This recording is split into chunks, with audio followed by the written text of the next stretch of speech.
Hello दोस्तों, आज हम नेट शिक्षा शास्त्र के बहुविकल्पीय प्रश्न और उनकी व्याख्या को जानेंगे। पहला प्रश्न है, अरबिंदो के शिक्षा विचार में महत्व होता है धर्म, विज्ञान, राजनीति, कौशल। यानी अरबिंदो के जो शिक्षा संबंधी विचार थे उसमें किसको महत्व दिया गया था?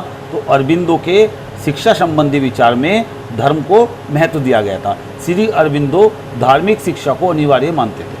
उनका मानना था कि धार्मिक उपदेशों का अनुसरण करना धार्मिक शिक्षा है। अरबिंदो धर्म के मूल तत्वों को पाठ्यक्रम में स्थान देने की वकालत करते थे। यानी वो एक ऐसा पाठ्यक्रम चाहते थे जिसमें धर्म के मूल तत्वों को सम्मिलित किया जाए। महर्षि अरबिंदो ने 1952 ईस्वी में श्री अरबिंदो अंतर्राष्ट्रीय विश्वविद्यालय की स्थापना पुदुचेरी आश्रम में की थी। अगला प्रश्न, शिक्षा में उत्पादक कर्म के द्वारा शिक्षा पर बल किसने दिया?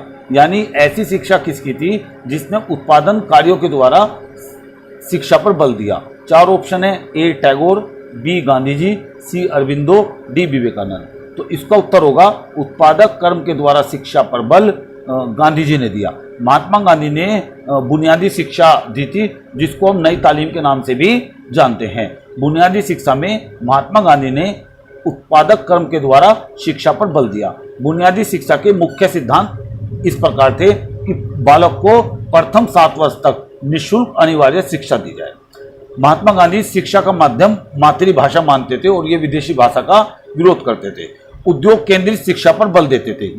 यही है उत्पादक कर्म के द्वारा शिक्षा। और उद्योग केंद्रित शिक्षा के द्वारा वो स्वावलंबन पर बल देते थे और मतलब सहसंबंधित करना, ये भी महात्मा गांधी ने अपनी बुनियादी शिक्षा में बताया था। और महात्मा गांधी ने अपनी बुनियादी शिक्षा संबंधी विचार 1937 में शिक्षा शास्त्रियों के अखिल भारतीय स्तर पर हुए एक सम्मेलन में जो वर्धा में हुआ था व्यक्त किए थे। अगला प्रश्न, निम्न सूची में कौन सा दार्शनिक अस्तित्ववादी नहीं है? यानी 4 दार्शनिक दिए गए हैं, इनमें से वो दार्शनिक आपको बताना है जो अस्तित्ववादी नहीं है। दोस्तों प्रश्न ध्यान से पढ़िए, अस्तित्ववादी नहीं है। हेडगेस, किरकेगार्ड, कांट, जियापाल, सार्त्र। तो अस्तित्ववाद के जो प्रमुख विद्वान हैं वो निम्नलिखित हैं: Kierkegaard, Paul Tillich, Karl Jaspers, Friedrich Nietzsche, Jean Paul Sartre France के थे, मार्टिन हेडगेर, गैब्रियल मार्शल आदि। अब देखो इसमें मार्टिन हेडगेर भी है, किरकेगार्ड भी है, जियापाल सार्त्र भी है, कांट इसमें नहीं है। एक्चुअली कांट जो थे ये आइडियलिज्म को फॉलो करते थे। यानी कांट एक आदर्शवादी दार्शनिक थे और कांट को समीक्षावादी दार्शनिक भी माना जाता है। अगले प्रश्न में चलते हैं। कुरान के अनुसार शिक्षा अनिवार्य है। 4 ऑप्शन है दोस्तों, ए सभी पुरुषों के लिए, बी सभी पुरुषों व महिलाओं के लिए, सी सभी महिलाओं के लिए, डी कोई नहीं। कुरान जैसा कि आप जानते हैं इस्लाम धर्म की सबसे पवित्रतम पुस्तक माना गया है, आसमानी किताब माना गया है। और कुरान में स्त्री पुरुष दोनों को समान माना गया है। यानी स्त्री पुरुष दोनों का समान दर्जा दिया गया है। जब स्त्री पुरुषों को समान दर्जा दिया गया है इसका मतलब स्त्रियों को शिक्षा से वंचित कुरान में नहीं किया गया। कुरान के अनुसार शिक्षा सभी पुरुष व महिलाओं के लिए अनिवार्य है, किंतु मुस्लिमों में पर्दा प्रथा का प्रचलन होने के कारण स्त्रियों को शिक्षा से वंचित रखा गया है, जबकि कुरान स्त्री पुरुष को एक मानती है और महिलाओं को भी पुरुषों के समान शिक्षा प्राप्त करने का अधिकार देती है। अगले प्रश्न में चलते हैं। शिक्षा का कौन सा दर्शन इसमें विश्वास करता है प्राकृतिक परिणामों द्वारा दंड? यानी ऐसा कौन सा शिक्षा दर्शन है जो प्राकृतिक परिणामों द्वारा दंड में विश्वास करता है? यथार्थवाद, मार्क्सवाद, प्रकृतिवाद, आदर्शवाद। तो प्रकृतिवाद का जो नारा है वो स्वतंत्रता है। प्रकृतिवाद के प्रमुख जो दार्शनिक कहे जाते हैं वो रूसो कहे जाते हैं और रूसो ने कहा था बच्चों को कभी दंड नहीं दिया जाना चाहिए। स्वतंत्रता ना कि शक्ति सबसे अच्छी वस्तु है। प्रकृतिवादी दर्शन मुक्त्यात्मक अनुशासन का समर्थन करता है और प्राकृतिक परिणामों द्वारा दंड पर बल देता है। यह कहता है कि प्रकृति खुद ही बालक को बता देगी क्या सही है और क्या गलत है। इस प्रकार के विचार रूसो ने अपनी नकारात्मक यानी निगेटिव एजुकेशन में भी व्यक्त किए। और प्रकृतिवादी हर्बर्ट स्पेंसर सीधे परिणामों द्वारा अनुशासन के प्रबल समर्थक थे।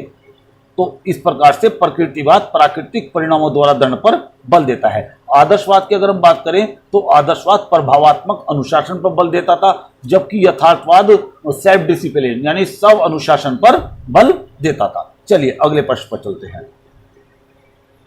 प्रयोजनवाद की मान्यता है, यानी प्रयोजनवाद की क्या मान्यता है? 4 ऑप्शन है, चिरंतन मूल्यों में, स्थायी मूल्यों में, सामाजिक मूल्यों में, परिवर्तनशील मूल्यों में। ये तो आप जानते हो कि जो आदर्शवाद था वह सत्यम शिवम सुंदरम जैसे शाश्वत स्थायी और चिरंतन मूल्यों में विश्वास रखता था। प्रयोजनवाद एक परिवर्तनशील विचारधारा है। प्रयोजनवाद चिरंतन एवं स्थायी मूल्यों में विश्वास नहीं करता। प्रयोजनवादी जेम्स सत्य को मनुष्य निर्मित मानते हैं, यानी सत्य को मनुष्य द्वारा निर्मित मानते हैं। प्रयोजनवाद कहता है कि मनुष्य मूल्यों का सृजन करता एवं प्रयोग करता है, यानी मनुष्य ही मूल्यों को बनाता है और मनुष्य ही मूल्यों को अपने हिसाब से प्रयोग करता है और वह मूल्यों में परिवर्तन करता रहता है देश काल और परिस्थिति के अनुसार। इस प्रकार प्रयोजनवाद परिवर्तनशील मूल्यों में विश्वास करता है। तो प्रयोजनवाद की मान्यता है परिवर्तनशील मूल्यों में। अगले प्रश्न पर चलते हैं। दर्शन शास्त्र की विश्लेषणात्मक विचारधारा के संस्थापक थे, यानी दर्शन शास्त्र की जो विश्लेषणात्मक विचारधारा है उसके संस्थापक कौन थे? 4 ऑप्शन है, ए रसेल, बी ब्रेमाल्ड, सी स्पेंसर, डी रोसो। तो जो बर्ट्रैंड रसेल थे वो एक दार्शनिक थे और दार्शनिक होने के साथ साथ वो गणितज्ञ भी थे, तो उनकी विचारधारा को विश्लेषणात्मक विचारधारा माना जाता है। तो इसका उत्तर हो गया दर्शन शास्त्र की विश्लेषणात्मक विचारशाला नहीं, ये दोस्तों विचारधारा है। विश्लेषणात्मक विचारधारा के संस्थापक बर्ट्रैंड रसेल माने जाते हैं। ए ऑप्शन सही होगा। अगले प्रश्न पर चलते हैं। निम्न 3 दार्शनिक सिद्धांतों में कौन सा दर्शन विश्वास करता है क्षण भंगुरता, सर्वव्यापी दुख और आत्महीनता? यानी 3 चीजें। पहली क्षण भंगुरता, यानी कुछ भी स्थायी नहीं है, जो पृथ्वी पर है वो सब नष्ट होगा एक दिन। सर्वव्यापी दुख, दुख चारों तरफ है। और आत्महीनता यानी आत्मा का कोई अस्तित्व नहीं है, आत्मा शाश्वत नहीं है। इन 3 चीजों में कौन सा दर्शन विश्वास करता है? बौद्ध दर्शन, हिंदू दर्शन, जैन दर्शन और इस्लाम दर्शन। तो बौद्ध दर्शन के जो मुख्य प्रवर्तक माने जाते हैं वो गौतम बुद्ध माने जाते हैं। गौतम बुद्ध ने संसार को दुखों से परिपूर्ण माना था। वो 3 दर्शन ऐसे, एक तो जैन दर्शन, एक बौद्ध दर्शन और एक चारवाक दर्शन। ये तीनों दर्शन वेद विरोधी थे और ये वेदों की सत्ता में विश्वास नहीं करते थे।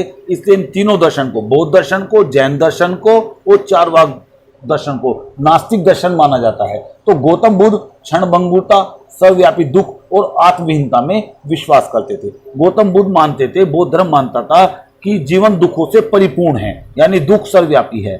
ठीक, बुद्ध की मान्यता थी कि प्रत्येक वस्तु क्षण भंगुर है, नश्वर है और वे आत्मा के शाश्वत अस्तित्व में विश्वास नहीं करते थे। हालांकि हिंदू और बौद्ध धर्म में एक समानता भी थी, दोनों कर्म और पुनर्जन्म में विश्वास करते थे, लेकिन बौद्ध धर्म आत्मा के शाश्वत अस्तित्व में विश्वास नहीं करता था, यानी बौद्ध धर्म आत्महीनता को मानता था। इस प्रकार क्षण भंगुरता, सर्वव्यापी दुख और आत्महीनता ये बौद्ध धर्म विश्वास करता था। धन्यवाद दोस्तों।